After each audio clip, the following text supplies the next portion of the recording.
स्वागत है आपका। आप देख रहे हैं IBC 24 और आपके साथ मैं हूं रुमाना अलवी। Good evening. दिन बीत जाने के बाद शेर शराबे से दूर, जाहिर है आप ये देखना चाह रहे होंगे कि मेरे मध्य प्रदेश में आज क्या हुआ। तो मैं रुमाना अलवी अगले 24 मिनट में आपको बताऊंगी कि आज मध्य प्रदेश में क्या कुछ रहा खास।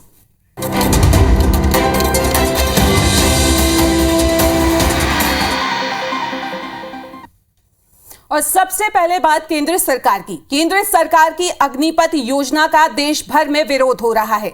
इसी कड़ी में छात्रों ने ग्वालियर में रेलवे स्टेशन समेत अलग अलग जगहों पर प्रदर्शन किया और जमकर तोड़फोड़ की।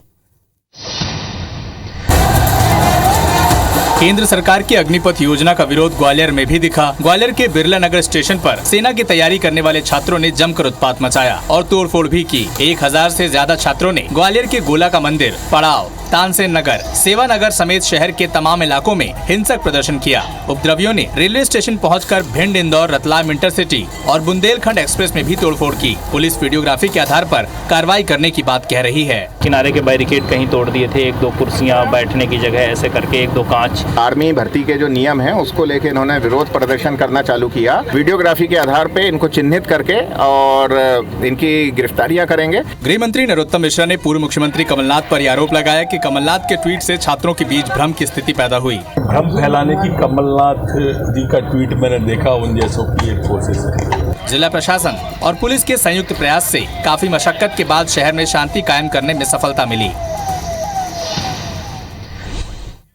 और अब बात निकाय चुनाव की करते हैं। आपको बता दें, निकाय चुनाव में दावेदारी के लिए टैक्स क्लियरेंस का NOC लेने के लिए इंदौर नगर निगम में भीड़ लगी हुई है। चुनाव में दावेदारी के लिए टैक्स क्लियरेंस अनिवार्य करने के नियम से निगम को अब तक 1.5 करोड़ की आमदनी हुई है। नगरीय निकाय चुनाव से ठीक पहले नगर निगम को 1.5 करोड़ रुपए की आमदनी हो चुकी है। नगर निगम में दावेदारों की भीड़ उमड़ रही है। दरअसल निकाय चुनाव में दावेदारी के लिए सालों से टैक्स जमा नहीं करने वाले लोग अब सभी तरह के बकाया टैक्स को चुकाने में जुट गए हैं, जिसमें जलकर संपत्ति कर भी शामिल हैं। दावेदारों की संख्या को देखते हुए निगम ने स्पेशल काउंटर भी खोला है।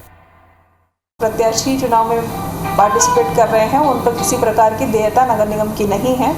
इसके लिए अपने लोगों ने एक सिंगल विंडो सिस्टम की व्यवस्था कलेक्ट्रेट में ही की है। वो चुनाव लड़ेंगे लेकिन उसके पहले जो तैयारियों को लेकर, जैसे नो ड्यूज़ है, नगर निगम का नो ड्यूज़ है, जो भी बकाया है, जिस व्यक्ति को चुनाव लड़ना उसके नाम से जो भी बकाया है वो सब जमा करना पड़ता। दरअसल निकाय चुनाव में दावेदारी करने वालों को नगर निगम के टैक्स क्लियरेंस से जुड़ा NOC लेना अनिवार्य है, जिसके चलते नगर निगम में दावेदार बकाया टैक्स चुकाने की होड़ में लगे हुए हैं। मध्य प्रदेश में शिक्षा की गुणवत्ता सुधारने के लिए खोले जा रहे CM राइज स्कूलों के टीचर्स की इलेक्शन ड्यूटी लगाने की मनाही है। इसके बाद भी जबलपुर में खुद सरकार के निर्देशों का पालन नहीं किया जा रहा है। यहां CM राइज स्कूल के शिक्षकों की भी एक नहीं बल्कि 2-2 चुनाव की ड्यूटी को लगाया गया है। ये नजारा है जबलपुर कलेक्टर कार्यालय का, जहां चुनाव ड्यूटी में लगाए गए शिक्षक दुहाई दे रहे हैं कि वो स्कूल में पढ़ाएं या चुनावों में ड्यूटी करें। बीते दिनों लोक शिक्षण संचालनालय ने एक लिखित आदेश जारी कर साफ कर दिया था कि CM राइज स्कूलों के टीचर्स की ड्यूटी चुनाव में न लगाई जाए, लेकिन यहाँ तो कुछ और ही हो रहा है। CM राइज स्कूल में पदस्थ होने के बावजूद भी जिला पंचायत में पनागर विकासखंड में भी ड्यूटी लगी है, नगर निगम के लिए पार्षद में भी ड्यूटी लगी है। CM राइज में अभी पदस्थ हैं, अभी वहाँ से नहीं हटाए गए हम लोग, मतलब वहाँ कार्यरत हैं हम, तो हमारी ड्यूटी करना चाहिए सर। हैरानी यह है कि CM राइज स्कूलों के टीचर्स की इलेक्शन ड्यूटी खुद DEO ने लगाई है और अब वही सफाई दे रहे हैं। ऑलमोस्ट लगभग सभी की ड्यूटी कैंसिल हो गई है। कुछ 2-4 लोग जिनकी नहीं हो पाई होगी तो वो भी हम भेज दिया है, तो आगे कैंसिल करा दें। खुद शिक्षा विभाग के अधिकारी शासन के निर्देशों और स्कूलों में शिक्षकों की जरूरत को लेकर कितने गंभीर हैं, इसका अंदाजा इसी मामले से लगाया जा सकता है। मुरैना जिले के उरहेड़ी ग्राम पंचायत के बरकेपुरा गांव के ग्रामीणों ने मुरैना कलेक्ट्रेट का घेराव कर दिया। ग्रामीणों का आरोप है कि वो दबंगों के डर से पंचायत चुनाव में उरहेड़ी गांव में मतदान नहीं कर पाते हैं। इस पर अफसरों ने जांच की बात कही है। मुरैना कलेक्ट्रेट में जमा ये लोग प्रशासन के पास अपनी फरियाद लेकर पहुंचे हैं। जौरा तहसील के बरकेपुरा गांव के लोगों का आरोप है कि पंचायत चुनाव में दबंग उन्हें उरडेही गांव में मतदान नहीं करने देते। पुरुषों के साथ महिलाओं से भी मारपीट की जाती है। ग्रामीणों की मांग है कि पोलिंग बूथ को उनके गाँव में ही यथावत रखा जाए। गोली चलती है, वह महिलाओं की बेइज्जती होती है, लोग ऊपर से ईंट पत्थर डालते हैं। इसलिए हम इनसे रिक्वेस्ट कर रहे हैं कलेक्टर साहब से कि हमारी पोलिंग बैंकी में रखी जाए। हमारी पोलिंग बरपरा में रहना चाहिए। मारी बेजंती होती है लट्टा पत्ते मन में। ग्रामीणों की फरियाद पर अधिकारियों ने जांच के लिए एसडीएम जौरा को पत्र भेज दिया है। मतदान केंद्र में भी अगर इस तरह का कुछ हुआ है तो हमारी अभी जांच में है, जो भी आवश्यक होगा उसके अनुरूप कार्रवाई की जाएगी। ग्रामीणों की माने तो 2008 में गोलियां तक चल चुकी, जिसके बाद साल 2009 और 10 में उनके गाँव में ही पोलिंग बूथ बनाया गया था। लेकिन अब पंचायत चुनाव में बूथ को उरडेही गाँव में शिफ्ट किया जा रहा है। मध्य प्रदेश में डीजल पेट्रोल सप्लाई की अघोषित कटौती से संकट गहरा सकता है। प्रदेश के 1000 पंप सूखने की हालत में हैं। आगरा मुंबई रोड और दूसरे हाईवे पर मौजूद आधे से ज्यादा पंपों पर डीजल खत्म हो गया है। इस पर कांग्रेस सरकार को घेर रही है। मध्य प्रदेश में यही हालत रही तो सड़कों पर सरपट दौड़ते वाहन घरों पर खड़े नजर आएंगे। भोपाल में ही दिन में 10 पेट्रोल पंपों पर पेट्रोल डीजल खत्म हो जाता है। डीलर्स एसोसिएशन की माने तो पंपों में 3-4 दिन का ही स्टॉक बचा है। इंडियन ऑयल की सप्लाई तो दुरुस्त है, लेकिन हिंदुस्तान और भारत पेट्रोलियम ने सप्लाई घटा दी है। इस पर कांग्रेस सरकार को लगातार घेर रही है। पेट्रोल डीजल के मामले में जिस तरह की स्थिति आ रही है, इसके लिए केंद्र और राज्य सरकार दोनों जिम्मेदार हैं। पेट्रोल डीजल की उपलब्धता सुनिश्चित करवाना सरकार की जवाबदारी है। वहीं सरकार ने कलेक्टरों को हालात सामान्य करने के लिए कहा है। सभी पंप के जो ओनर्स हैं उनसे बात कर रहा है और ये सुनिश्चित किया जाएगा कि सभी लोगों को पेट्रोल की आपूर्ति हो। मध्य प्रदेश में रोजाना 2,77,00,000 लीटर पेट्रोल डीजल की खपत है, लेकिन कंपनियां करीब 1 करोड़ लीटर ईंधन कम दे रही हैं, इसीलिए हालात गंभीर हो चले हैं।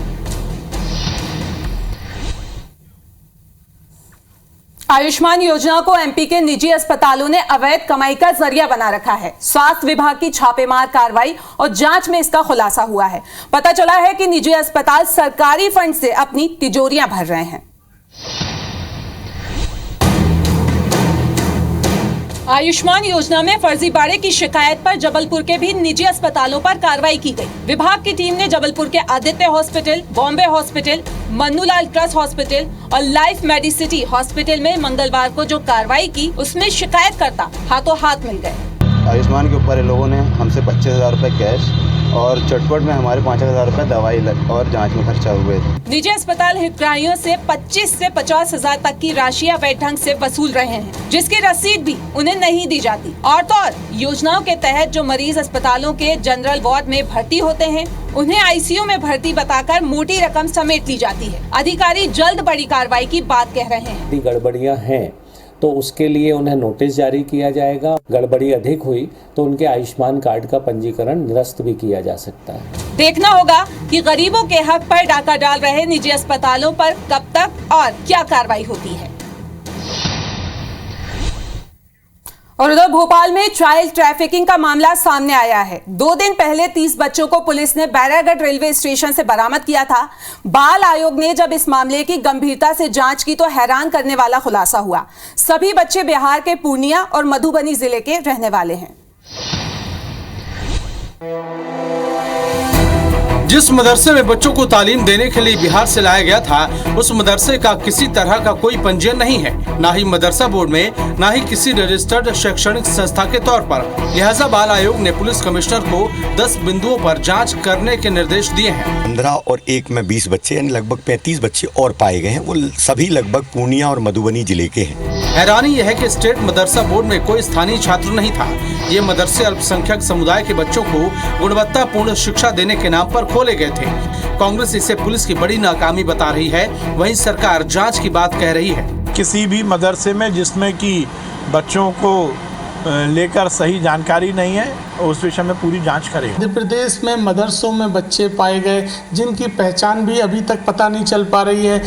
बड़ी बात यह है कि गुणवत्तापूर्ण शिक्षा देने का दावा करने वाले इन मदरसों में बच्चों को महज धार्मिक शिक्षा ही दी जा रही थी।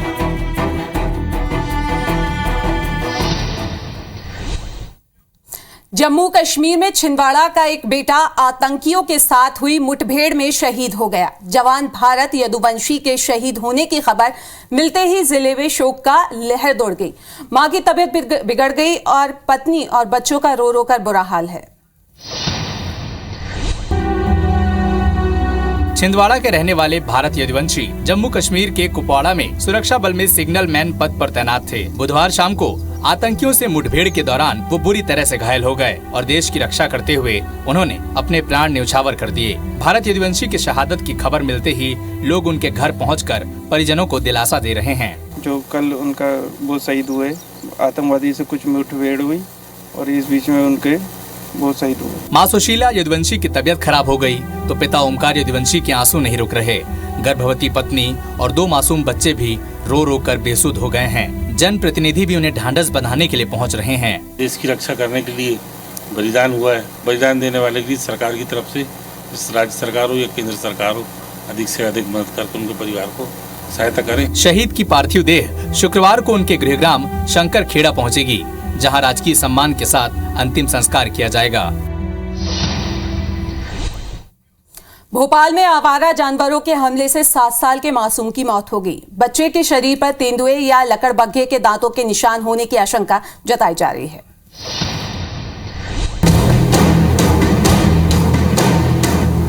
भोपाल में आवारा जानवरों का आतंक कम होने का नाम नहीं ले रहा है। आवारा जानवरों के झुंड ने 7 साल के मासूम ऋतिक पर हमला कर उसे मौत के घाट उतार दिया। दरअसल निशातपुरा थाना क्षेत्र के मिलिट्री एरिया में ऋतिक रात को साइकिल चलाने के लिए निकला हुआ था। इस दौरान आवारा जानवरों ने उस पर हमला कर दिया। हमला इतना घातक था कि बच्चे की हड्डियां तक टूट गई। जो जानकारी है उसके अनुसार जो है डेड बॉडी मिली है। वर्तमान में उसकी जो प्रारंभिक प्रक्रिया रहती है जिसमें पोस्टमार्टम और मर्ग का जो जांच है स्थापित की जाती है। उसके बाद ही बताया जा सकता है कि क्या कारण रहा है मृत्यु का बालक की और आगे कार्रवाई की जाएगी। मामले में नगर निगम के कमिश्नर ने आसपास के इलाकों की सीसीटीवी फुटेज खंगालने के निर्देश दे दिए हैं। निगम कमिश्नर का कहना है कि बच्चे के शरीर पर तेंदुए या लकड़बग्घे के दांतों के निशान होने की आशंका जताई जा रही है। पन्ना में जल संकट से निपटने के लिए नगर पालिका प्रबंध अब भगवान की शरण में है और बारिश के लिए अखंड धुन रामायण का आयोजन किया जा रहा है। 1 लाख से अधिक की आबादी वाले पन्ना शहर में जल संकट गहराता जा रहा है। नलों में पानी की सप्लाई नहीं हो रही। जल संकट से उबरने के लिए अब नगर पालिका प्रबंधन ने आज अखंड रामायण का आयोजन किया है, जिसमें भगवान को मनाने और पन्ना में बारिश की कामना के लिए हर कोई प्रार्थना कर रहा है। ये हमारे आपके लिए कठिन समय है और इसमें हमें आपको सबको साथ मिलकर इस समस्या से निपटना होगा और पूरा प्रयास है। माननीय कलेक्टर महोदय के जो निर्देश हैं इनके अनुसार अन्य निकायों से जो फायर वाहन भी बुला लिए गए हैं, टैंकर भी बुलाए जा रहे हैं। कहीं भी कोई समस्या नहीं होने दी जाएगी। पूरा प्रयास रहेगा और किसी को कोई समस्या। ईश्वर की जो भी निवेदन कर रहे हैं क्योंकि उनके बिना इच्छा के कुछ नहीं होता है, इसलिए उनको साथ लेके सब कुछ करें। आपको बता दें कि पन्ना जिले की पेयजल सप्लाई राजशाही के जमाने से बने लोकपाल सागर और नरपत सागर तालाब से होती है, लेकिन इस बार ये तालाब पूरी तरह सूख चुके हैं। नतीजा, जिले में जल संकट गहरा गया है।